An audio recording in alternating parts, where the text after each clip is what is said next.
사랑하는 영락교회 지체들에게 주 안에서 평화 인사를 전합니다. 오늘은 2023년 4월 24일 화요일입니다. 오늘의 묵상 본문은 역대상 23장 1절로 32절까지의 말씀입니다. 오늘 본문 말씀 23장 1절부터의 말씀은 이렇게 시작합니다. 다윗이 나이가 많아 늙음에 아들 솔로몬을 이스라엘 왕으로 삼고, 다윗 왕의 이제 마지막 때에 이루어진 일인데, 레위 지파를 세우고 레위 사람들의 일을 정하는 것을 확인하는 것이죠. 이 마지막 일을 행하고 있습니다. 다윗이 나이가 많아라고 하는데 70세죠. 30살에 유다의 왕이 되고, 33세 이스라엘의 왕이 되어서 40년을 다스린 그 마지막 해 70의 나이입니다. 지금은 이제 70의 나이라 그러면 정말 청춘 같죠. 지금 70은 거의 청춘 같아요. 지금 70이면 80년대 50세 정도 되는데 위치하는 거라고 합니다. 고령화 사회가 돼서. 근데 다윗이 살던 시대에 70이라고 하면 지금 느낌은 아마 한 110세 정도 되는 느낌 아니었을까, 이런 생각이 듭니다. 나이가 많았는데 그 나이의 마지막 해, 그때 그가 죽기까지 행한 일, 그가 삶의 마지막 순간에 전심을 다하고 전력을 다한 일은 성전의 건축을 준비하는 일이었다라는 겁니다. 다윗의 꿈이고, 다윗이 하늘 천국의 비밀을 본 것이죠. 성전의 의미가 무엇인지, 성전이 세워지고 예배가 드려진다는 것의 의미가 무엇인지를 아는 거예요. 제일 중요한 것, 삶의 마지막 순간에 가장 중요한 일을 하잖아요. 근데 그 일은 바로 성전을 세우는 일이었고, 그 중심에 다 레위 지파를 세우는 것이 있다라는 겁니다. 우리 역대기에 처음 나눌 때도 여러 번 나누었지만, 역대기의 가장 큰 주제, 다윗의 왕국을 세우는 것, 그 다음에 레위 지파를 세우는 것이다. 그것이 하나 되는 비밀, 그것이 예루살렘 성전의 비밀이다라는 걸 나누었죠. 그래서 완전히 예루살렘이 망한 다음에, 이스라엘이 망한 다음에 바벨론의 노예로 끌려가서 세 세대가 지나도록 그들을 지켜주었던 그 신앙과 믿음 가운데 보게 된 중심이 뭐냐면 성전을 세워야 된다라는 거죠. 그래서 보이지 않는 성전을 세우는 것, 눈에 보이는 성전을 세우진 못했죠. 하나님이 허락해 주시지 않으니까. 그러나 보이지 않는 성전을 세우는 겁니다. 보이지 않는 성전을 세우고 보이는 성전이 세워지는 것이죠. 망할 때도 마찬가지죠. 보이지 않는 성전이 무너지고 먼저, 그 다음에 보이는 성전이 무너지는 것입니다. 이 성전을 준비하고 세우는 이 일을 다윗이 마지막까지 열심을 다했다라는 것을 보게 되는 거죠. 인생의 마지막에 삶의 진실과 중심을 만나게 되는 그때 다윗의 중심은 성전과 하나님을 섬기는 일에 있었다라는 걸 보게 되는 거죠. 이 다윗의 중심이 오늘 우리의 중심이 되기를 주의 이름으로 축원합니다. 우리가 마음으로는 다 그런 것 같아요. 우리가 다 마음으로는, 우리의 생각으로는 주님을 섬기는 것 같고 주님이 제일 먼저인 것 같습니다. 그런데 삶에 도전이, 뭔가 선택의 순간이 올 때마다 우리가 주님을 뒷전으로 미루죠. 자식이 문제가 되면 자식이 먼저, 비즈니스가 우선이 되면 비즈니스가 먼저, 건강이 문제가 되면 건강이 뭐든지 거의 모든 것에서 주님이 뒤로 밀립니다. 이게 우리의 실제예요. 이게 우리의 실제입니다. 우리의 고난과 아픔, 광야의 길을 걸으면서 우리의 실제를 만나는 거죠. 우리의 진실을 만나는 것이 주님을 만나기 위한 준비입니다. 주님을 만났을 때 주님 믿습니다, 우리의 믿음을 더하여 주시옵소서 라고 하는 그 고백이 나오는 거죠. 우리의 삶의 중심 가운데 주님이 회복되기를 주의 이름으로 축원합니다. 2절에 이스라엘 모든 방백과 제사장과 레위 사람을 모았더라. 솔로몬을 이스라엘 왕으로 삼고, 솔로몬이란 이름 자체도 주님이 주신 이름이지만 태어날 때도 주님이 사무엘하 12장에 보면 여디디야라는 이름을 주시죠. 하나님이 사랑하는 자다. 그러니까 아마 솔로몬을 마음에 두고 계셨다는 것을 이제 볼 수 있겠죠. 그래서 평강의 왕, 전쟁 속에서 평생을 살아간 다윗의 그 다음 세대에 평강을 주님이 허락하시는 거죠. 3절에 레위 사람은 30세 이상으로 계수하니 모든 남자 수가 38,000명인데 모세 때 민수기 4장에 보면 모세 때는 8,580명이다 이렇게 나오는데 38,000명이면 한 4배 이상 늘어난 것이죠. 그런데 30세 이상으로 계수하라. 원래 성전을 섬기는 일은 30세 이상이 하게 되어 있죠. 그런데 그 민수기 8장에 보면 25세로 그 기준을 낮추게 됩니다. 물론 보조하는 일을 하게 하는 것이죠. 오늘 말씀해 보면은 이것이 20세로 기준이 낮춰져 24절에 보면 성전에서 섬기는 일을 하는 20세 이상 된 우두머리들이라 20세 이상이라는 말이 나오고, 그리고 27절에 가면 다윗의 유언대로 레위 자손이 20세 이상으로 계수되었으니 다윗이 그 기준을 바꿨다라는 사실을 보게 됩니다. 근데 레위의 모든 규례, 빵 하나 굽는 것까지도 모두 규례대로 정해진 대로 모세의 법대로 하고 있는데 왜 레위인의 규정을 바꿨을까? 라는 것이 이제 의문이 되는 거죠. 왜 이 30세를, 25세를 20세로 낮추었을까? 왜 20세로 낮췄을까요? 여러 가지 이제 견해들이 있는데, 하나는 성전이 이제 커지고 일이 많아지니까 레위인이 부족했을 것이라는 이야기입니다. 그래서 30세 갖고는 안 되니까 20세로 낮췄을 것이다 라고 보는 거죠. 그러니까 이제 가드레일을 낮췄을 것이라고 보는 겁니다. 또 어떤 분들은 성전의 일이라고 하는 것이 예전엔 힘들었는데, 왜냐하면 광야에서 계속 옮겨 다니고 그것을 정리하고 뭐 이런 일들이 힘들잖아요. 일들이 많고. 그런데 이제 성전이 고정되니까, 예루살렘에 있으니까 일이 쉬워져서 그래서 20세로 낮췄을 것이다 이렇게 이야기하는 겁니다. 그런데 뭐 일견 일리가 있는 일일 수도 있죠. 왜냐하면 대단히 전문성이 있는 일이었는데 이제 그런 것이 조금 더 일이 수월해져서 20세로 낮췄다, 그런 얘기일 수도 있지만, 또 어떤 면에서는 그 모든 짐들을 챙기고 들고 옮기고 이런 일이 얼마나 힘든 일이었겠어요. 동서고금을 막론하고 30세보다는 20세가 더 일을 잘할 수 있었겠죠. 단순히 눈에 보이는 그런 일을 한다는 관점에서 본다면 맞지 않는 얘기죠. 일이 힘들고 어렵고 옮기는 일, 이사하면은 30세가 힘을 잘 쓰겠습니까? 20세가 힘을 잘 쓰겠습니까? 그렇다면 20세가 처음부터 20세로 했겠죠. 그런 의미는 아니고 전문성이라는 측면에서 가드레일이 낮아졌다라고 보는 겁니다. 20세로 봤다는 건. 그런데 사실 저는 그 반대라고 봐요. 오히려 가드레일이 높아졌다고 봅니다. 왜냐하면 민수기 8장에 나오는 25세에게 보조를 하게 하는 일, 30세가 돼야지. 유대인들에게 30세라는 것은 공인으로서의 그 공증 같은 거죠. 모든 공적인 삶, 어떤 자기 삶에 대한 책임을 그 사람에게 묻게 되는 공적인 삶의 시작이 30세죠. 그래서 공직에 진출할 수 있고 공적인 일을 감당할 수 있는 일이 30세예요. 주님도 공생애를 30세에 시작하셨죠. 30세라는 이름은 그 가문, 아버지의 영향을 넘은 본인의 책임하에서 공적인 업무를 담당할 수 있는 책임 있는 나이, 이게 30세죠. 요즘은 한 40세라고 보면 되겠죠. 40세라고 하는 것, 40세라는 나이, 30세라는 나이도 그렇지만, 그러니까 뭐라고 그럴까요? 영적으로 보면 의식의 힘을 잃어가고 무의식이 열리는 나이입니다. 그래서 의식과 무의식을 새로운 통합을 이루어야 하는 그런 큰 도전의 삶, 이것이 40이죠. 50일 수도 있고, 또 자녀들을 다 키운 이 유대시대 때, 이 고대시대의 30세라는 나이는 지금 나이로 하면 또 50세의 의미도 있을 수 있죠. 자녀들을 다 키워서 자녀들을 키우고 자녀들에게 묶여있는 것이 아니라 자녀들이 이제 성인이 돼서 살아요. 그래서 그 삶에서 이제 내 삶을 추구해야 되는, 내 삶에서 의미를 한번 추구해야 되는 그런 나이인 거죠. 남자 나이 중에 50세가 가장 중요한 나이다, 뭐 이런 이야기가 있습니다. 아이들 다 키우고 아이들을 위해서, 가족을 위해서 살았는데 50세가 되면 내 삶의 주제, 내가 나로서 살아가는 내 삶의 도전을 마주하는 나이다, 이제 그런 의미죠. 물론 여성도 마찬가지죠. 그런 의미에서의 30세입니다. 30세라는 나이에 감당해야 할 일이 주어지는데 그 나이를 돼서 그 일을 감당하는 게 쉽지 않은 것이죠. 그렇다 보니까 그 나이를 인턴십으로 5년 주는 거예요. 5년 동안 보조를 하면서 그 일을 배워야 30세에 그 일을 할 수 있는 겁니다. 그런데 20세로 낮췄다는 건 그만큼 그 일을 준비해야 할 기간이 많아졌다. 어떤 의미에서는 더 전문화되었다, 더 숙련화됐다, 그런 의미로 볼 수 있겠죠.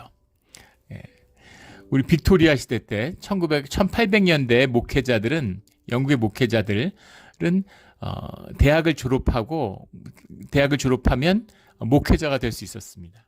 물론 영국은 지금도 그렇지만 초등학교 때부터 종교 교육을 받기 때문에 이제 우리하고 비교할 수는 없죠.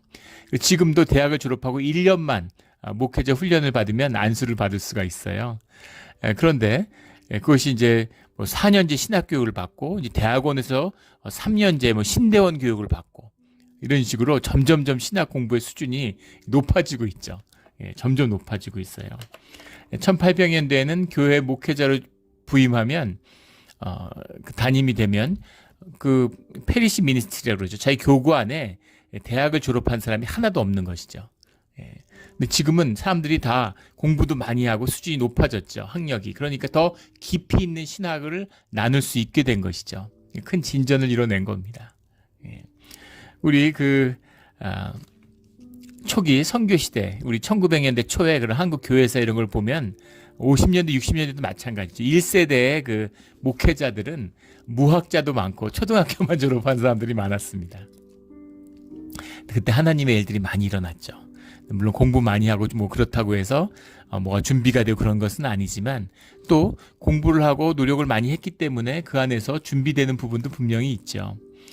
그런 의미에서 점점 더 전문화된 성전을 섬기는 일 가운데 준비돼야 될 그런 시간들이 늘어났다라고 이해되는 것이 맞을 겁니다.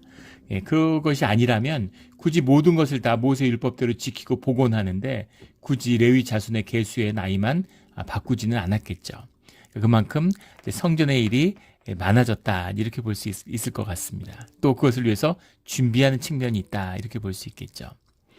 3절에 30세 이상으로 계수하니까 38,000명인데 4절에 그중에 24,000명은 여호와의 성전의 일을 보살피는 자요 6,000명은 관원과 재판장이요 4,000명은 문지기요 4,000명은 그가 여호와께 찬송을 드리기 위해 만든 악기로 찬송하는 자들이라. 보면 엄청나 보이죠. 24,000명이 성전의 일을 보살피는 자다. 성전 일을 한 사람이 24,000명이 성전 일을 한다고? 그런데 24,000명이 다 나와서 일을 하는 게 아니라 24 반열, 반차에 따라서 1,000명씩 나와서 일을 하는 거죠. 그래서 문지기도 마찬가지고 찬양대 그런 악단도 마찬가지입니다. 찬악대, 찬양대 다 마찬가지죠. 그러니까 찬양대가 4,000명이다라는 건 매일 아침 저녁으로 찬양을 드리는 거잖아요. 그 제사 때마다. 그런데 돌아가면서 하는 거죠. 그래서 그래도 한 번에 한 800여 명이 나와서 찬양을 하니까 그 규모는 뭐 굉장하고 압도적이었겠죠. 근데 이 500만 정도 되는 이스라엘 중에서 이 예루살렘 성전을 섬기는 자들입니다. 그러니까 그 의미를 따져보면 뭐 6월절, 뭐 초막절 이럴 때 또 이렇게 성전을 사람들이 찾아오잖아요. 무슨 그 나팔절, 그 유대인들의 새해죠.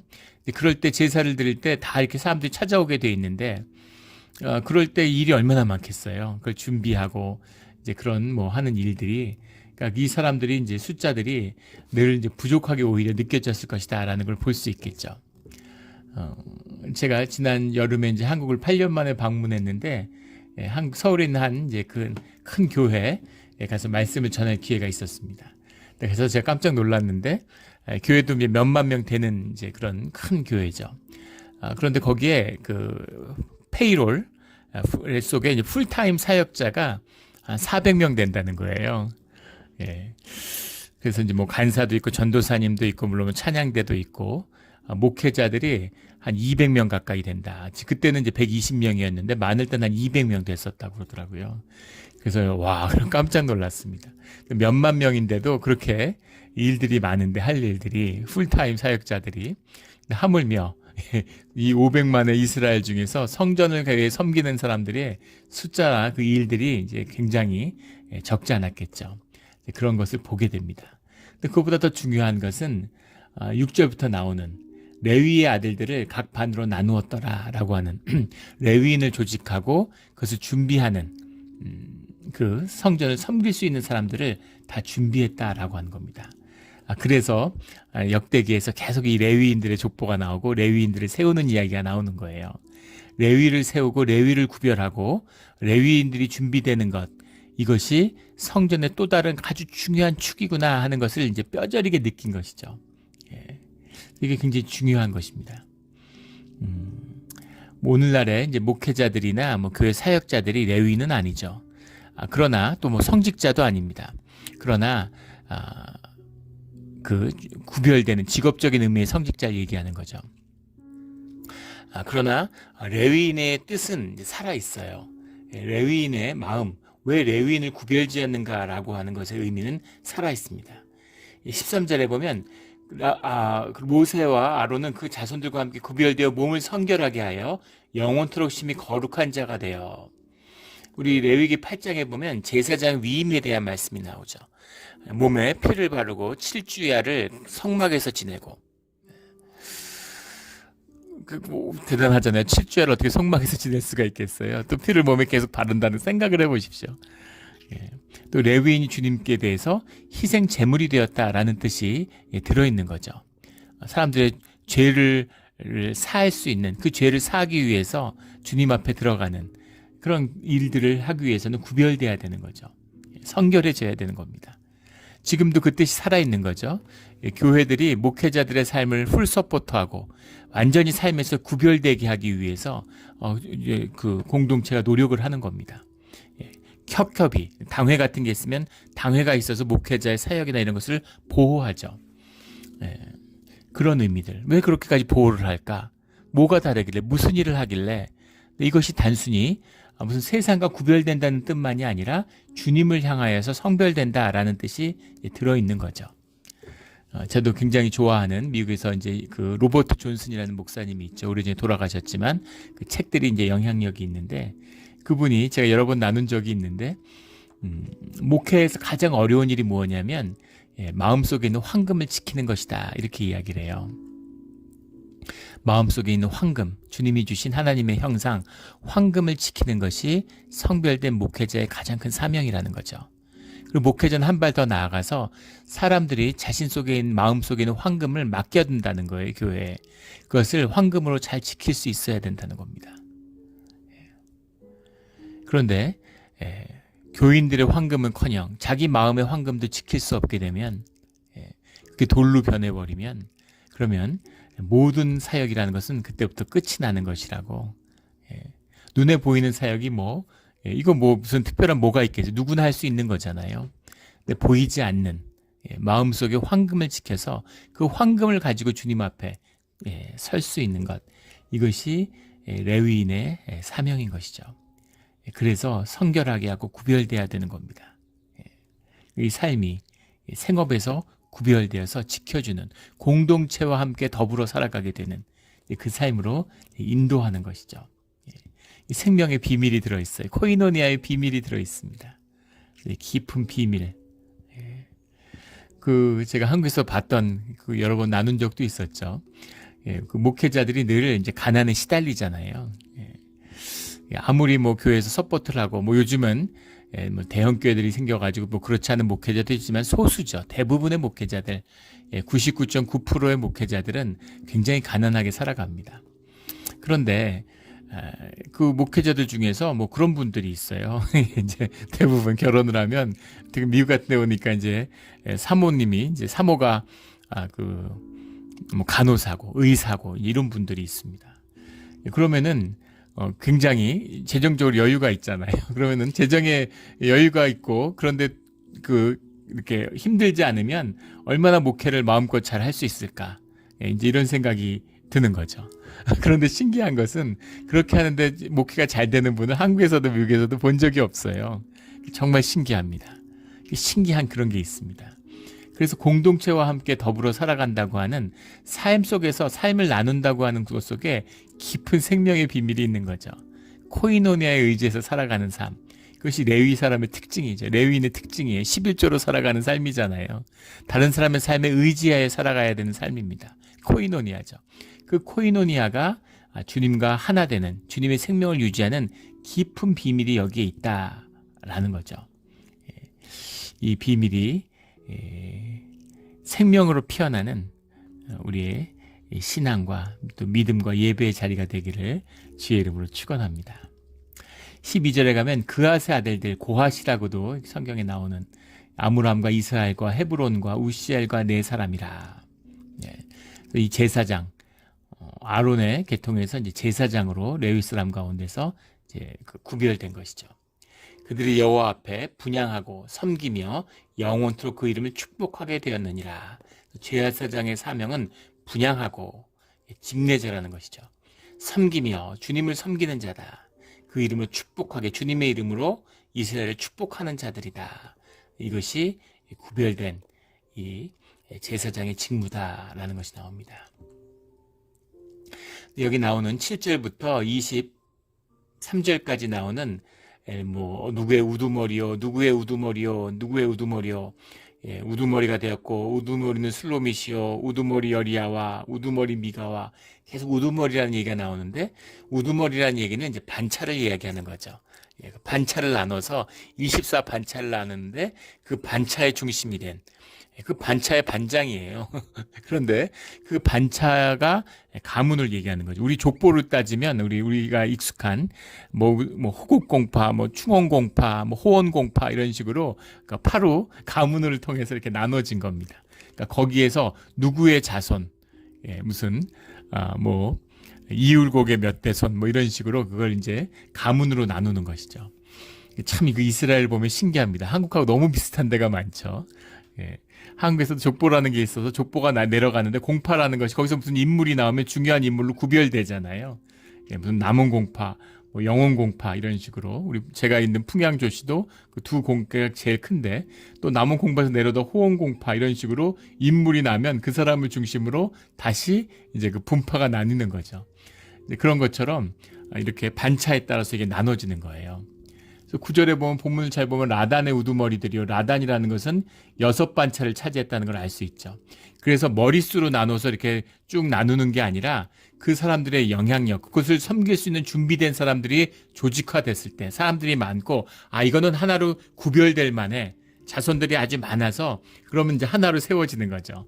라단의 가족이 다윗 때 굉장히 큰 가족이 이뤘구나 하는 것을 이제 볼 수 있는 것입니다. 그래서 그렇게 해서 사람들을 쭉 세워가는 거죠.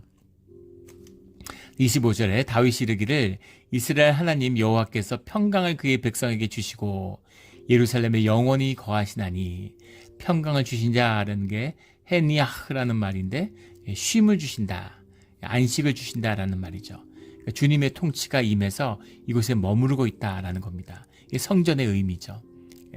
그 광야를 백성과 같이 다니시던 주님이 예루살렘에 머무신다는 의미는 뭐겠어요? 사람들이 더 이상 떠돌아다닐 필요가 없는 정주에서 사는 삶, 그런 쉼과 안식의 삶, 주님이 함께 하시니까 평강과 평안의 삶, 그 삶이 이스라엘 가운데, 이 성전 가운데 함께 하신다라는 겁니다. 이 말씀의 의미가 지금 바벨론 유수에서 돌아와서 예루살렘 성을 다시 쌓고 있는, 예루살렘 성전을 다시 쌓고 있는 이 이스라엘 사람들에게는 어떤 마음이겠어요? 정말 간절한 마음이었을 겁니다.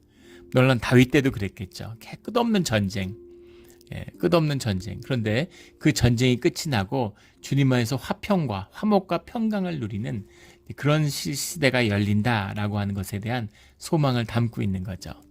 이것이 평화와 화목의 비밀입니다. 이걸 잃어버리면, 예배가 무너지고 주님을 잃어버리면 교회 가운데 어떤 일이 벌어지는지, 세상 가운데 어떤 일이 벌어지는지를 우리가 보고 있고, 또 우리 몬트레이 교회에 우리 5월이 되면 몇 주 앞으로 다가왔죠. 교회 창립 기념주일이. 10수년 동안 수많은 분쟁을 통해서 그 화목과 평강의 의미, 사람들이 인격적이고 좋은 마음이 있어서 되는 게 아니에요. 좋지 않은 사람이 어디 있습니까? 믿음 없는 사람이 어디 있겠어요? 그런 것이 아니죠. 주님과 함께하는 코이노니아의 공동체, 화목의 공동체를 이루었을 때만이 이 평안이 임하는 것이죠.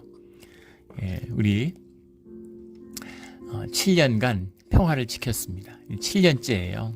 주님이 화목과 평강의 열매를 우리에게 맺어 주실 거라고, 또 그걸 보게 되는 그리고 귀하고 복된 새로운 길이 열리는 올 한 해가 될 거라고 믿습니다. 굉장히 기대되고 벅찬 마음이 있어요. 또 그런 감격이 또 우리 부활절 예배 가운데 그런 예배의 기쁨을 보았습니다. 그런데 제가 그 총회나 우리 이제 5월 둘째 주 총회 주간이죠. 총회 같은 데 가면 노회도 그렇고 칭찬을 많이 받습니다. 우리 몬트레이 영락교회가 너무 명성이 높아서 모르는 사람이 없어요. 예. 그래서 제가 왔을 때도 다 목사님들 주변에서 뭐 가지 말라 그러고 굉장히 다 걱정하셨는데 전화도 자주 왔어요. 괜찮으냐고. 요즘은 안 오는데 처음 왔을 때는 한 1, 2년 될 때는 전화들이 그렇게 많이 오더라고요. 굉장히 다 걱정해 주시는, 다 전화하면 괜찮냐고 그래요. 뭐가. 예. 그런데 정말 큰일 했다고, 대단하다고 엄청 칭찬을 해줍니다. 칭찬을 받는데 뭐 칭찬받으면 기분 좋은 일이죠. 근데 칭찬을 받으면서 약간 좀 슬픈 게 있어요. 애통함이 있습니다. 교회가 싸우지 않는다고 칭찬받는다는 게 말이 되나요? 이게 말이 됩니까? 이건 마치 고등학생인데 칭찬받는 거예요. 야, 너 요즘에 가출 안 한다며? 너 담배 끊었다며? 이런 거죠. 예. 고등학생이 공부 열심히 한다고, 너 열심히 공부한다며? 예, 아버지가 칭찬하시더라. 뭐 이렇게 돼야 되자는 거잖아요. 근데 너 요즘에 가출 안 하고, 요즘에 학교에 결석 안 한다더라? 뭐 이런 거죠. 예, 그런 걸로 물론, 그것도 좀 물론 이제 칭찬받을 일이겠지만, 그게 칭찬의 내용이 돼서는 안 되겠죠. 예, 정말 하나님의 영광이 나타나는, 선교하고 화목하고, 하나님의 부흥을 맛보는, 주님의 영광이 드러나는 그런 교회가 돼야죠. 또 그런 교회가 우리가 할 수 없죠. 우리가 할 수 없다는 걸 너무나 잘 압니다. 주님이 함께 할 때만이, 주님이 함께, 여호와께서 함께 머무실 때만이 영원히 거하시나니, 예루살렘이 영원히 거하시나니, 우리 평화 가운데 주님의 영광을 누리는 우리 몬트레이 영락 공동체가 되기를 주의 이름으로 축원합니다. 이것이 오늘 말씀의 비밀인 것이죠. 28절에 가면 아론의 자손을 도와 성결물을 정결하게 하는 일, 하나님의 성전에서 섬기는 일과, 29절에 가 모든 저울과 자리를 막고 진설병과 가루와 소재물을 만드는데 그것을 이제 달아서 지금 예배가 끝나면 이 수만 명이 식사를 하는데 이걸 준비하고 이런 일들, 음식하는 게 보통 일이 아니었겠죠. 이런 일부터 아침과 저녁마다 서서 여호와께 감사하고 찬송하며 매일 감사하고 매일 찬송하고, 주님과 함께하는 비밀인 거죠. 감사와 찬송입니다. 감사와 찬송. 우리 예배의 중심에도 감사와 찬송이 있죠. 주님 앞에 기뻐하는 것, 이것이 예배입니다. 주님 앞에 함께 기뻐하는 거죠. 주님 앞에 하나 돼서 기뻐하는 겁니다. 그 기쁨으로 주님의 이름을 높이고 찬양하는 것이죠. 32절에 그가 명령하신 규례에 정한 수요대로 항상 여호와 앞에 드리며, 회막의 직무와 성소의 직무와 그들의 형제 아론 자손의 직무를 지켜 여호와의 성전에서 수종드는 것이더라. 그래서 주님의 것을 귀하게 여기는 것은 아주 귀한 것입니다. 우리의 귀한 마음이죠. 제가 처음에 교회 왔을 때 7년 전에 참 기가 막힌 일들을 많이 봤는데, 그 중에 하나가 전에도 말씀드린 적이 있는 것 같은데 교회 뭐가 자꾸 없어져요. 교회 물건들이. 뭐 이것저것 작은 것부터 큰 것까지 없어지는데, 심지어는 예배당에 막 램프 어떤 날 오면은 스피커가 없어지고 없는 겁니다. 그래서 도둑 들었나 그러고 깜짝 놀라보면, 그래가지고 이제 교회 뭐 집사님들 이렇게 얘기하면 뭐 누가 가져갔을 거라고, 뭐 이제 지역에 행사가 있어서 그렇게 갖고 가서 쓰고서 갖다 놓는다고, 또 때 되면 갖다 놓는데요. 근데 그거 없어지는 것도 문제였지만 더 문제는 또 없어지고 나니까 서로 뭐 네가 가져갔다 막 이러는 거예요. 갈등이 생기고. 그래서 안 되겠다 그래서 교회에 열쇠를 자물쇠를 달았습니다. 지금은 우리 그 열쇠를 이제 문 앞에 걸어놔서 누구든 이제 비밀번호 아는 교인들이 아무나 열 수 있지만, 그때는 부서장들만 열쇠를 이제 관리하게 했어요. 부품 같은 거 가져가도 질서가 있고 누가 가져가는지 알아야죠. 그리고 내가 갖고 싶고 갔다고 막 갖고 가면 안 됩니다. 이걸 무슨 성역화하고 절대화하는 그런 게 아니에요. 그건 종교죠.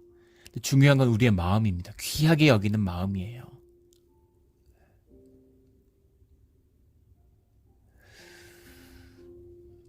귀하게 여기는 그 마음을 담고 있는 것입니다. 그래서 담기는 내용이 중요하지만 담는 그릇도 중요한 것이죠. 이것이 성결의 비밀이고 구별되는 성별의 비밀입니다. 성별됐다고 눈에 보이는 게 뭐가 달라져요? 내 집에 있던 소파를 교회에 갖다 놨는데 뭐가 다릅니까? 하지만 그건 다른 것이에요. 주님께 드렸다고 하는 의미, 주님의 이름으로 있는 것이기 때문에 귀하게 여겨야 되는 것입니다. 그리고 거기에 우리의 마음을 담는 것이죠. 그 마음이 하나 되는 그 마음을 주님이 받으시는 거죠. 떡은 왜 매번 새로 굽습니까? 주님 먹지도 않으시면서. 주님이 먹지도 않는 떡을 왜 매번 새로 구울 뿐 아니라 규례대로 그걸 구워야 되는 거예요. 주님을 만나는 한결같은 마음, 그런 마음이 있죠. 인간이 뭐 기록을 하고 뭘 하고 해도 그 기억이 2세대를 넘어가지 못한다는 겁니다. 그 인간의 한계라는 거죠. 언어의 한계고 생각의 한계고 기록의 한계라는 거예요. 사람이 느끼는 그 심령의 그 깊은 경험을 2세대를 넘겨서 전달할 수 없다는 거죠. 이것을 전해야 되는데, 다윗이 만난 걸 이건 절대 잊어버리면 안 되는데 이걸 도대체 뭘로 전할 수 있을까? 그 안타까움이죠. 그것 때문에 이렇게 규례를 만들고 율례를 만들고 성전을 만들고 레위인을 구분해서 세우고 온갖 걸 다 했는데 결국은 완전히 무너져 내렸죠. 더 타락하고 종교가 되고 더 악해지고. 그런데 그것을 다 무너뜨리고 망한 다음에 유수를 떠나서 노예 생활을 2세대, 3세대 하면서 믿음을 지키면서 그것의 의미를 깨달은 겁니다. 그것을 깨달아 아는 거예요. 결혼의 의미를 결혼 반지에 담죠. 근데 반지라는 게 결혼의 의미가 깨지고 막 바람 피고 이러면 반지가 무슨 의미가 있어요? 반지 끼고 있다고 그 결혼의 언약이 살아 있습니까? 그러나 그 반지라는 것 속에서 귀중한 마음, 우리의 언약을, 결혼의 언약을 소중히 여기고 그 약속을 소중히 지키고자 하는 내 마음, 그 마음의 표상이 결혼 반지이기 때문에 그 반지는 무엇보다 귀하고 중요하게 되는 것이죠. 그 의미입니다. 그 의미예요. 우리 이 눈에 보이는 현상, 또 우리가 종교의 외투를 입고 있지만 그 외투 가운데에는 우리의 믿음이라고 하는, 우리 신앙이라고 하는 중요한 우리의 삶의 진실이 담겨 있습니다. 우리 몸을 중요하게 여기는 것처럼 옷도 중요하게 여기는 소중한 우리 삶의 자리, 믿음의 자리, 예배의 자리가 되기를 주의 이름으로 축원합니다. 아멘. 기도드리겠습니다. 하나님 아버지 감사합니다. 우리 삶이 늘 무너지고 늘 부족하고 늘 악합니다. 그러나 주님, 예배를 통해서 새로워질 수 있는, 회개할 수 있는, 새로운 출발을 할 수 있는 기회를 허락해 주시는 것에 감사를 드립니다. 우리가 예배하는 동안은, 우리가 예배를 사모하고 예배가 우리와 함께하는 동안, 주님이 우리 안에 머무시는 동안에는 우리 안에 어떤 환난도 없음을, 주님의 평화와 주님의 기쁨이 우리 삶의 중심이 되는 것으로 인해 다시 한번 감사를 드립니다. 감사하며 예수 그리스도의 이름으로 기도드렸습니다. 아멘.